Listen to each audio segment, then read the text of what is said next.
Hey guys, welcome back. I'm Emma, and we are playing Dragon Age 2. Okay, so we went to Sunder Mount. We are now in the depths of these caverns. Yeah. We're on our way to do the little Elven ritual. Funeral ritual, I think, for asha'bellanar, i.e. Nope. Come on. At least kill it, please. No. Oh my god, I can hardly. Is that it? I'm just got one back here. Fuck this shit. I'm not even like 2 minutes into this. Let's calm down, Dragon Age. Jeez.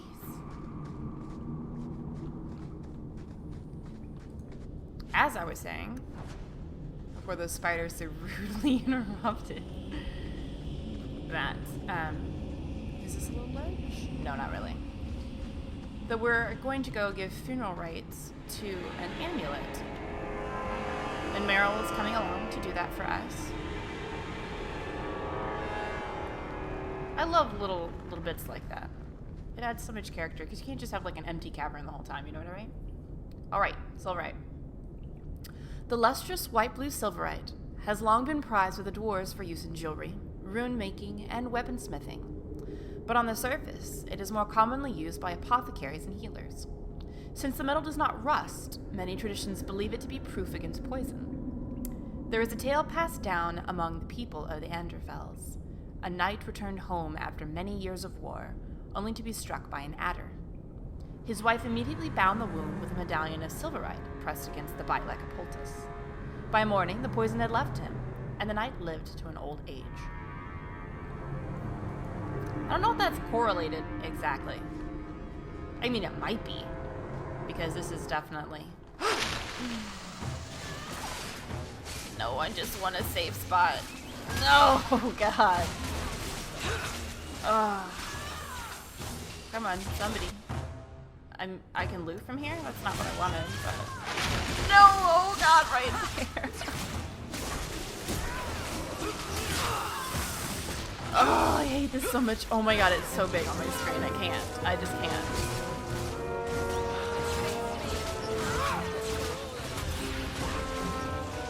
Oh, why? No, please don't run towards it. Just kill it. I'm just trying to have a conversation, BioWare. Can we not? This is too much. Absolutely too much. Oh. Hey, cool.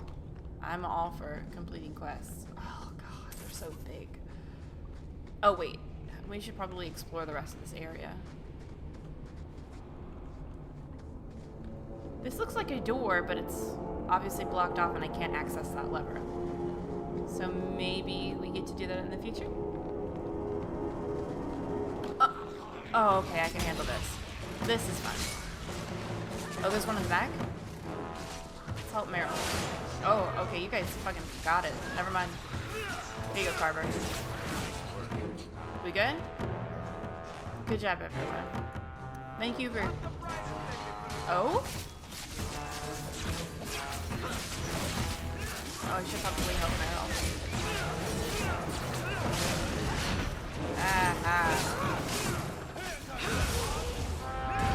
There you go. Oh, it looks like Tamlen. Always loved you. No. Want me to take a look at that? This isn't what I wanted. Can you do this? Hey. We're good to go. I'm sorry I ever doubted you, Varric. Damn. I mean, I guess this is definitely the place to be reminded of Tamlen. This is their clan, after all. Okay, so that's where we came from. We can't go that way, even though it shows, like, that it continues on the map. So, let's do this. Yes, please. Creepy glowing eyes on wall paintings, that's completely normal. So we've got a nice little barrier there. Pile of bones here. you. Okay. Let's get through here and... Yep, that looks graveyardy.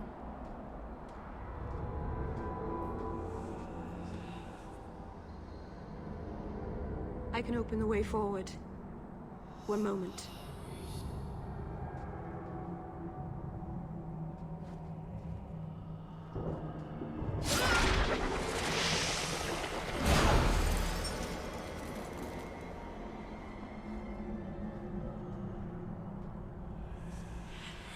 Right. That was not normal. That was blood magic. Yes, it was blood magic, but I know what I'm doing. The spirit helped us, didn't it? Said every angsty teenager. I know what I'm doing. Not that Merrill is necessarily an angsty teenager, but she's obviously pretty defensive about this. Now, we know my opinion on blood magic. That the practice in and of itself isn't bad, because it's a tool, just like a sword. It all depends on how you use it. So if you're going to use blood magic consensually, and of the participants' volition, if you're going to use it for good, like just to do, then that's great. But if you're going to use it for bad purposes or against the will of whoever's participating, then yeah, of course that's like a shitty thing. Don't do that.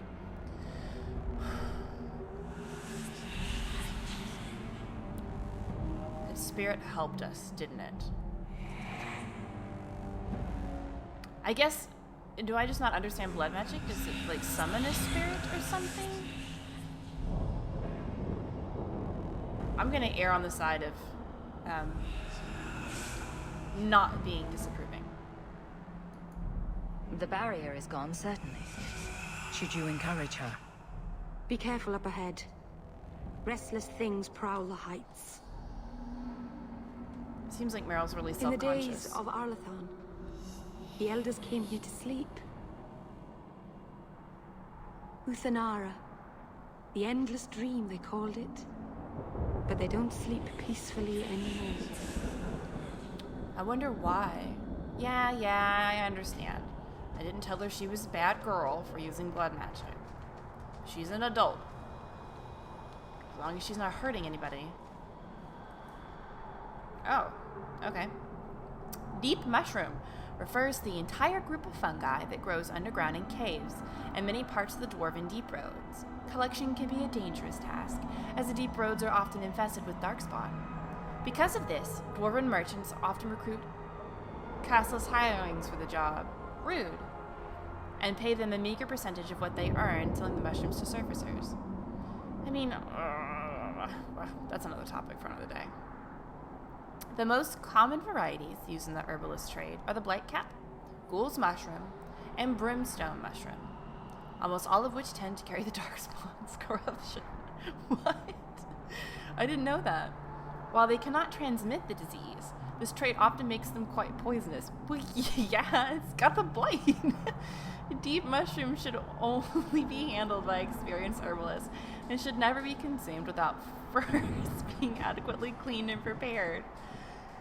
Careless consumption has been known to cause insanity, severe abdominal cramping, and even death. Why would people want to eat that? Oh? Wait, should we go there first? Nah, let's just go do this. Oh? Oh, you're a big one. Oh, where did you go? Shit. I'm gonna need you to not do these things that you're doing.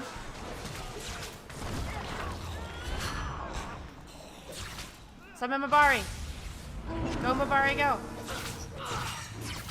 Don't cast shit at me. Oh my fuck. No. No. Don't hurt Pumpernickel. Oh shit, is he somewhere else again? Hey, you need to stop that. Quit it.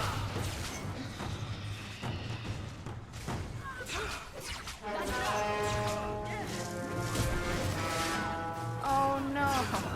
No.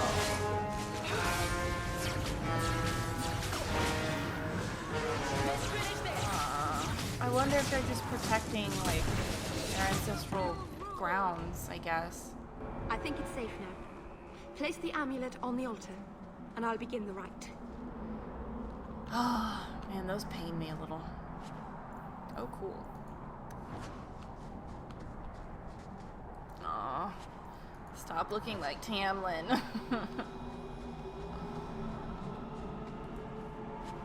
That's rough. That was such a good, like...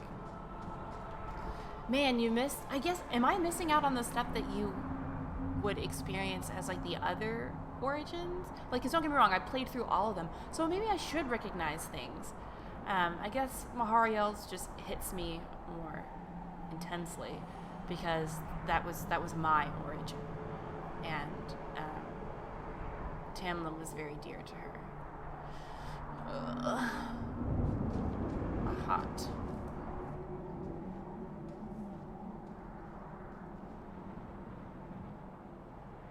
Is that Veilfire? Aharin amalana salin. Emma ira au bella seviranan. Isalahamin vinanhim dofilas.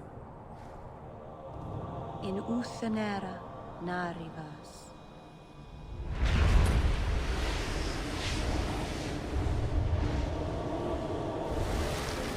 Hey, Flemeth?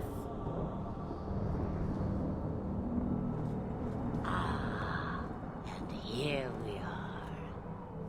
Under Anatishan asha'bellanar.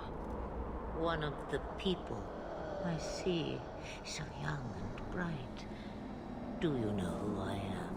Beyond that title.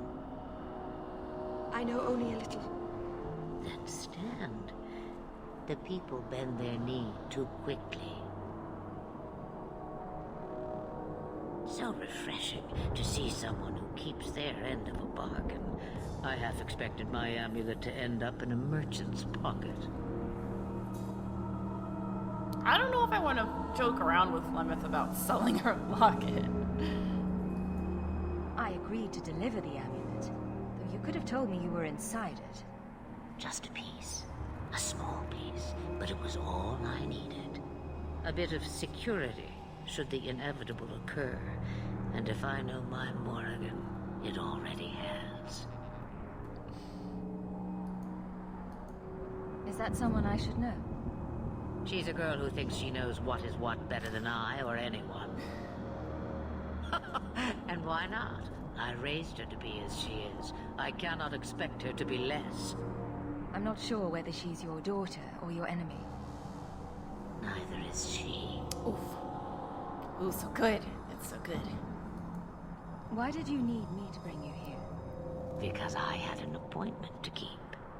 And because I did not want to be followed. You smuggled me here quite nicely.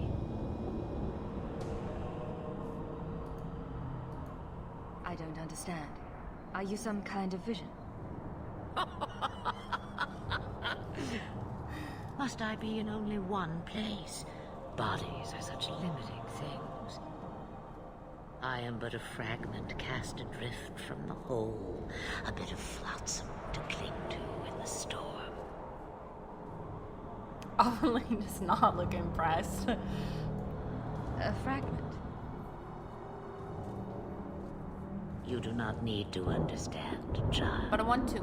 Know only that you may have saved my life, just as I once saved yours. And even trade, I think. I love her hair. It's so cool.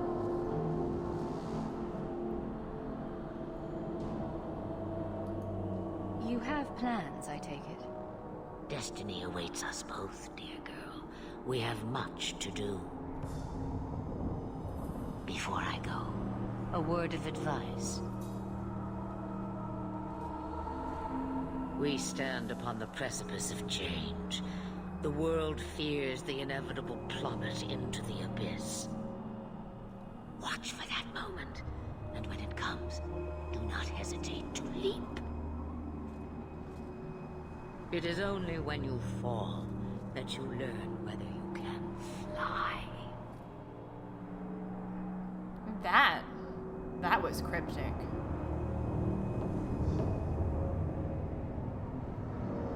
I don't want to be sassy about this. She's obviously offering us some legit advice, and it's in our best interest to instead of be to instead of being flippant, to try to discern some meaning.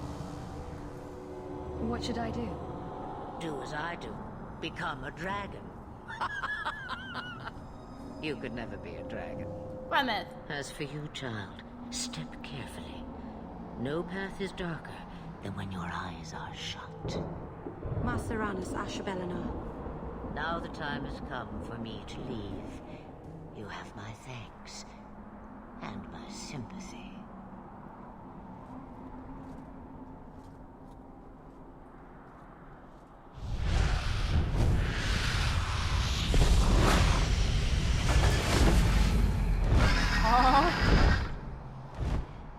Merrill runs after her. That's so cute.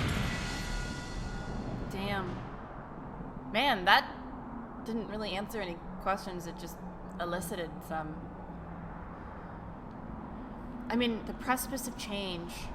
I understand well enough, being versed in the Dragon Age series, what that means.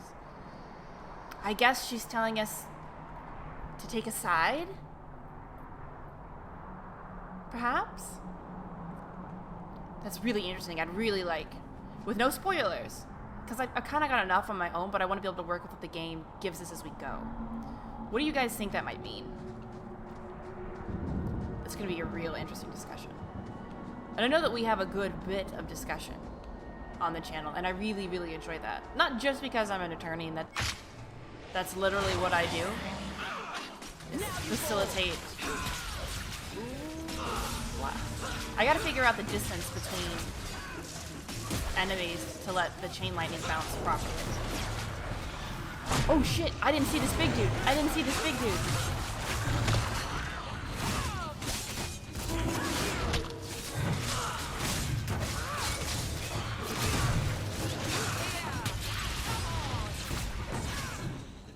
Whew. Okay. Oh more. Oh, we gotta run up for this. Boop boop. Nope. Calm down, friend. Woo! Okay. Back to what we were talking about. I love having discussions with you guys on the channel, in the comment section and whatnot. And some of you guys even reach out to me outside of YouTube and like on Tumblr or on my Facebook page. And I love that too. I try to get back to everybody. I can't always be super great about it because I have some people who want to carry on conversations for days. And I totally understand. So I try to do what I can. Looking at me. What? What's your issue now, little hawk? Don't call... Just don't, all right? You're looking for fodder for your stories. Do you think you're that interesting? I have enough trouble being overshadowed as it is. I don't need to get caught under an imaginary me, too. Don't you worry.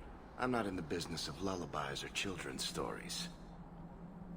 I feel so bad. I wish Carver and I could sit down and have a talk. I can't do that. And be like, look, little bro, you're special, and I appreciate everything that you do. Not likely. Oh, okay. Oh, well, I guess I'm gonna level everyone up. I'll be right back. All right.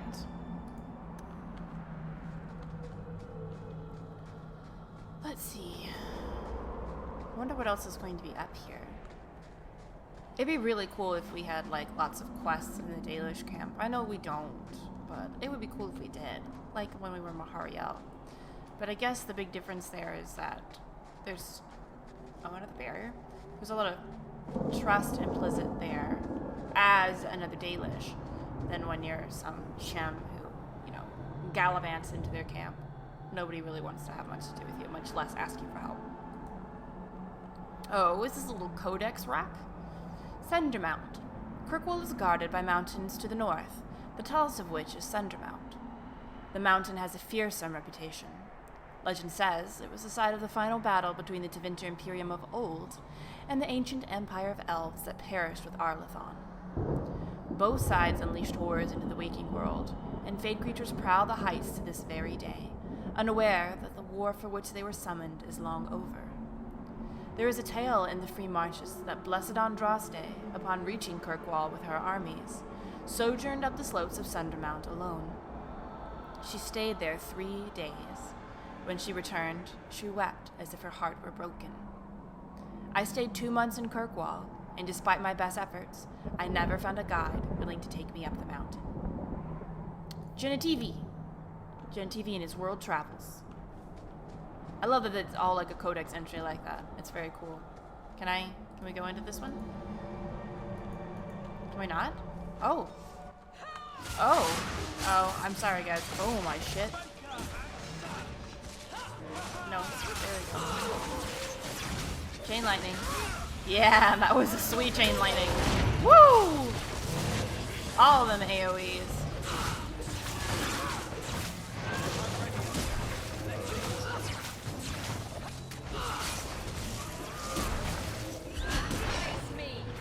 I don't like how there's like a moment of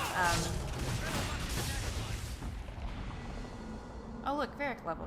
There's a moment of like pause, like after I cast an ability, like I can't move.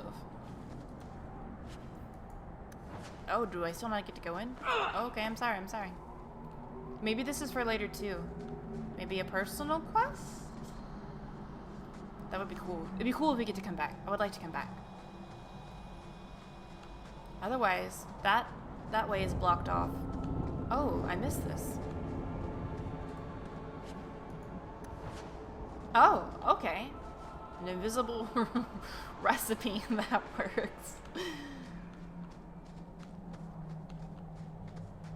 Oh, that's a chest we couldn't get. I love that you can see off into the distance like this. It's so pretty.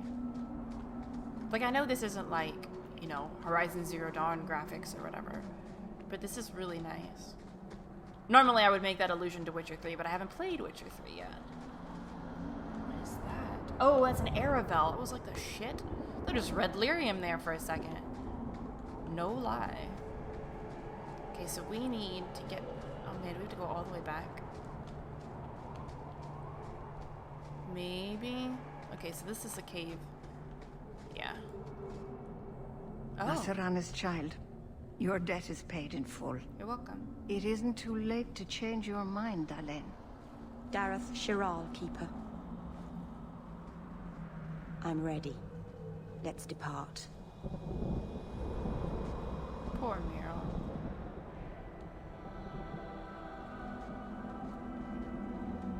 It's gonna be really hard to leave your family and everything you've ever known, the entire culture that, I mean, God, I don't even know how old she is. She might have spent decade upon decade there, and that's it. You know, that's all you've got.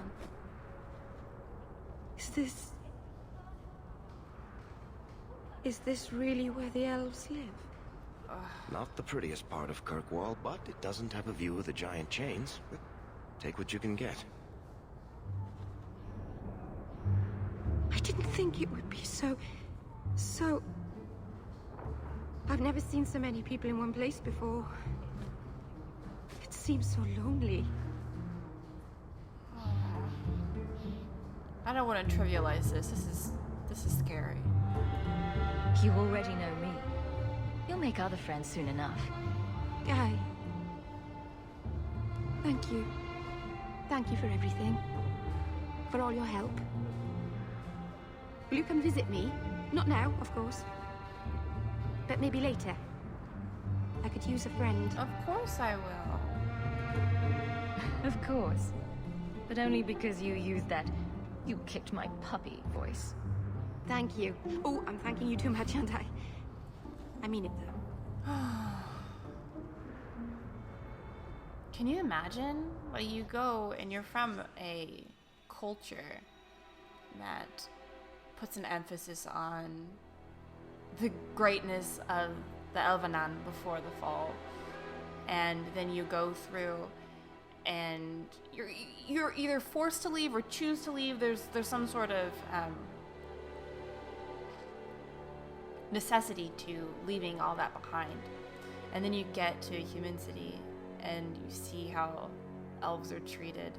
And don't get me wrong, there's a bit of segregation that the Dalish themselves perpetuate. You know, they kind of look down on the city elves because they've abandoned the old ways, that they choose to live under the yoke of humankind, really. And that they are, you know, second-class citizens. And I thought, God, that's got to be so much to deal with all at once. I feel really bad for Merrill. Okay, Carver, sweetheart. Sorry. I'm so worried we're going to get, like, rivalry with Carver. That's a concern of mine. Oh, we're in the Greetings. alienage. The priest was asking after you again last week. I've brought my family there twice this year. What more does she want from us? Bye. Let's go to Merrill's house. Ah, the alluvion. All right. Look at your little house, Merrill. It's so cute. Oh, can we talk to her? I didn't think you'd come. Oh, it's our visit. I'll find something relatively clean for you to sit on. Oh.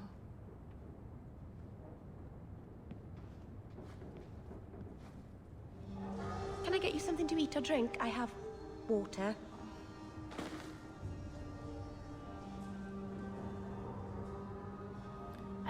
I feel so bad, like, because don't get me wrong, there's a place and time for being sassy. I don't know, I guess I'm having a hard time with Merrill because I sympathize and empathize for her so much right now. This has got to be such a difficult transition. And I just don't want to make light of that, you know?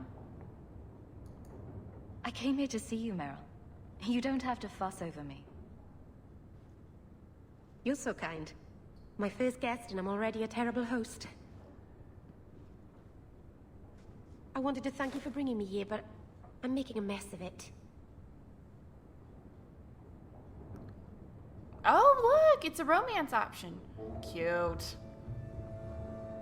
I don't want to accidentally ninja-mance her like fucking Liliana. You're like, I really like your hair. And she's like, you love me? And you're like, no. I just like your hair. If this is what you wanted, then I'm glad I could be of service. I can't say that I like Kirkwall, but I'm glad to be here. I haven't exactly had many friends. Not even among my own clan. This is tricky. What made you unpopular with the Dalish? Being first to the Keeper, I was always a bit secluded. I studied magic and history while the others were learning the Uthenera. It's good that I left. I'd have made a terrible keeper. I was never that good with people. Oh, baby.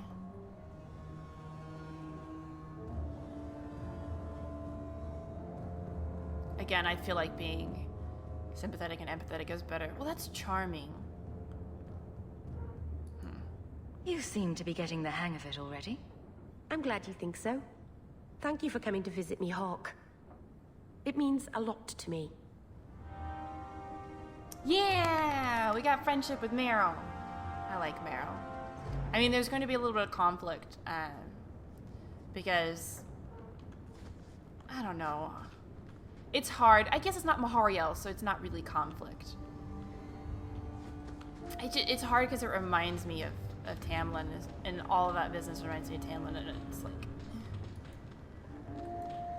Okay, mana and the use of magic. Mana is that which defines a mage. It is potential that dwells within a person, but does not always manifest itself. All men are connected to the Fade. We go there to dream, but only those with this potential may draw upon its power. Mana is, then, a measurement of one's ability to draw power from the Fade, and it is this power that is expended in magic. As in all other things, it has limits. Just as a man has the strength to lift only so much weight and no more, a mage cannot work more magic at one time than his mana allows. If he wishes to work magic that would be beyond his strength, a mage must bolster his mana with lyrium. Without lyrium, it is possible for the reckless to expend their own life force in the working of magic, and occasionally, ambitious apprentices injure or even kill themselves by overexertion. That's really cool. Not the killing and overexpenditure part. But I didn't realize that that was the way that mana worked. That was really cool. Oh, what's over here? Oh, it's a potty. That's a sad, sad potty. I'm sorry, Merrill. God. It's like you rescued someone only to resign them to a hovel. The Maker's first children. The Maker's first creations were the spirits, glorious beings that populated the many spires of the Golden City. And the Chant of Light says that they revered the Maker with unquestioning devotion. The Maker, however, was dissatisfied. Although the spirits were like him in that they could manipulate the ether and create from it, they did not do so. They had no urge to create, and even when instructed to do so, possessed no imagination to give their creations ingenuity or life. The Maker realized his own folly. He had created the spirits to resemble him in all but the one and most important way. They did not have a spark of the divine within them. He expelled all the spirits out of the Golden City and into the Fade, and proceeded to his next creation, life. The Maker created the world and the living beings upon it, separated from the Fade by the veil. His new children would be unable to shape the world around them, and thus would need to struggle to survive. In return for their struggle, the Maker gave them the spark of the divine, a soul, and he watched with pleasure his creations flourish and showed all the ingenuity that he had hoped for.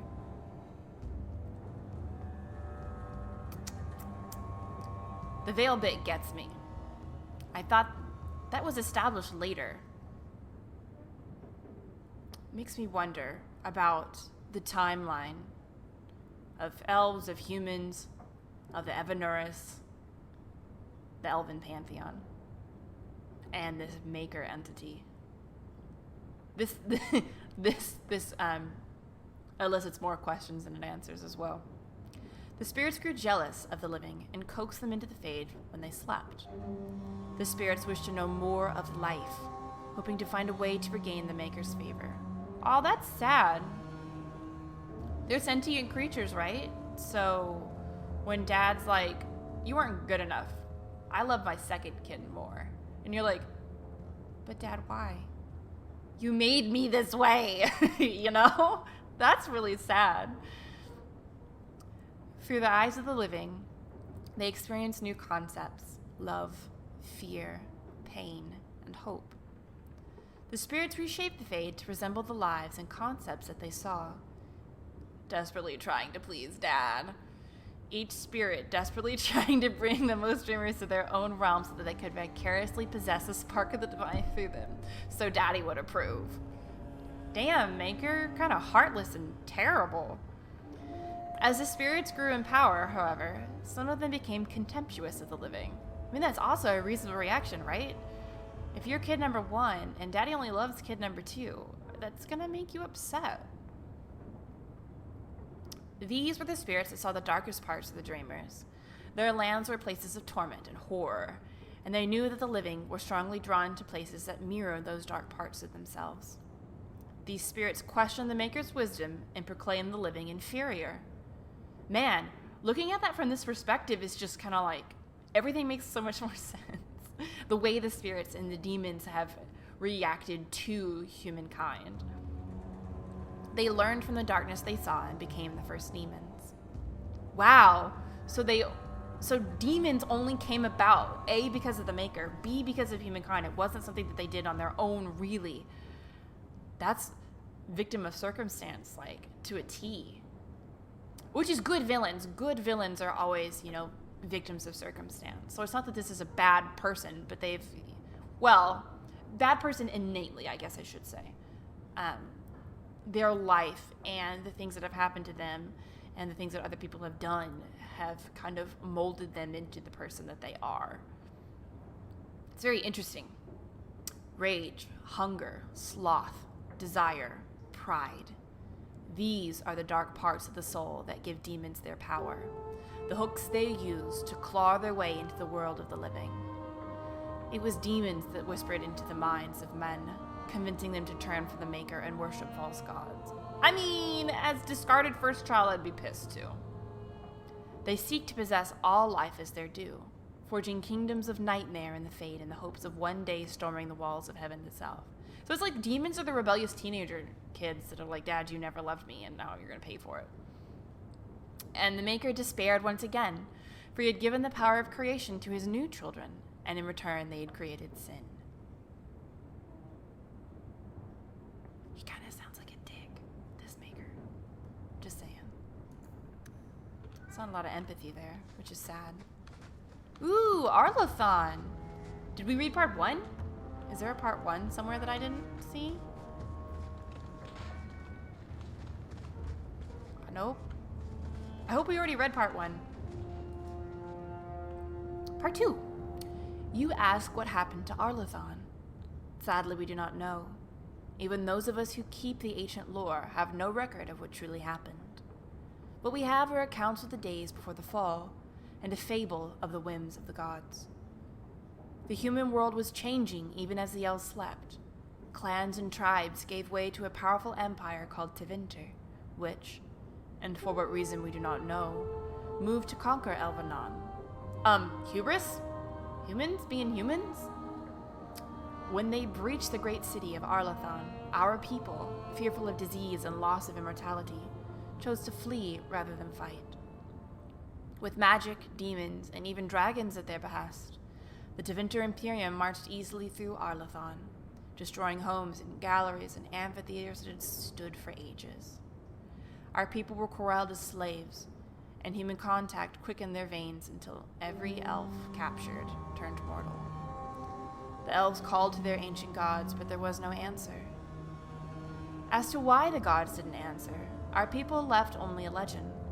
They say that Fen'Harel, the Dreadwolf and Lord of Tricksters, approached the ancient gods of good and evil and proposed a truce.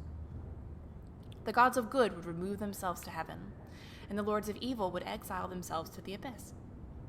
Neither group ever again to enter the other's lands. But the gods did not know that Fen'Harel had planned to betray them.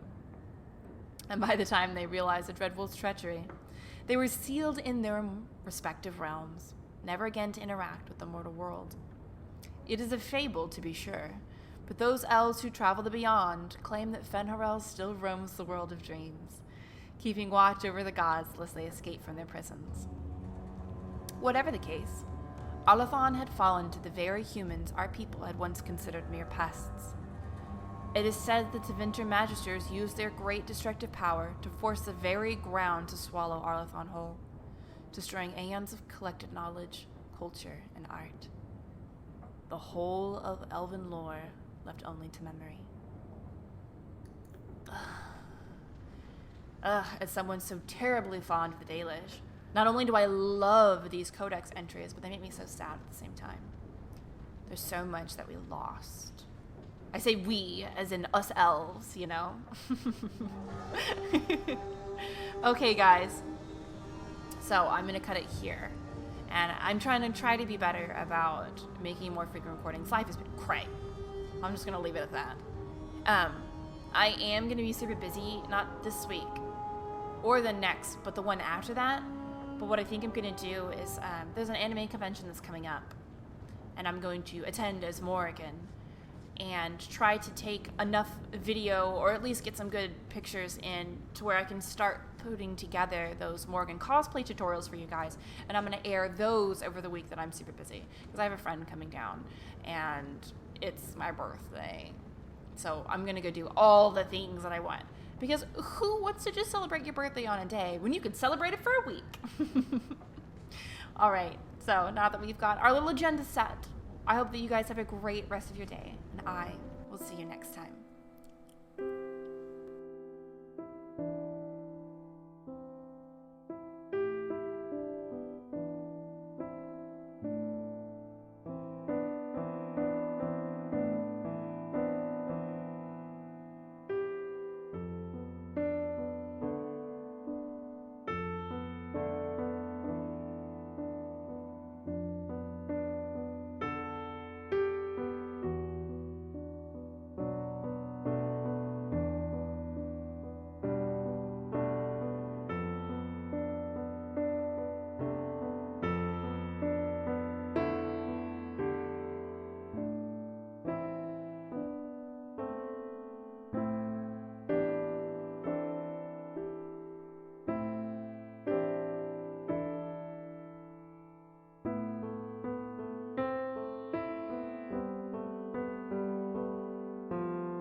Always loved you.